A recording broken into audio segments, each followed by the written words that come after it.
Hi friends, இன்றைக்கி பார்த்தீங்கன்னா இது சண்டே எடுத்த வீடியோ. இது நான்வெஜ்ஜு இறால் சமைச்சிட்ருக்கிறேன். மசாலாலாம் ரெடி பண்ணியாச்சு. இது 2 பேர் மட்டுமே சாப்பிடக்கூடியது. ஸோ அதனால் கம்மியான குவான்டிட்டியில் பண்ணிகிட்ருக்கேன்.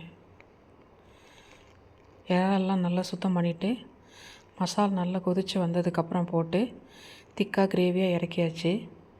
இப்போது பரோட்டா, காலையில் போட்ட பரோட்டா தான் இது. இதுக்கு எக்கு, அப்புறம் இறால் கிரேவி, பரோட்டா கூட வச்சு சாப்பிட்ருவாங்க.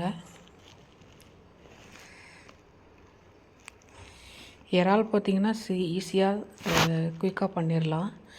க்ளீன் பண்ணி மட்டும் எடுத்தாச்சுன்னா. அடுத்து வெஜ்ஜு ரெசிபி ரெடி பண்ணிகிட்ருக்கிறேன். இது புதினா சாதத்துக்கு ரெடி பண்ணியிருக்கேன். அரைச்ச பேஸ்ட்டு நல்லா வதக்கிட்டுருக்கிறேன். சாதத்தில் கலந்தாச்சு.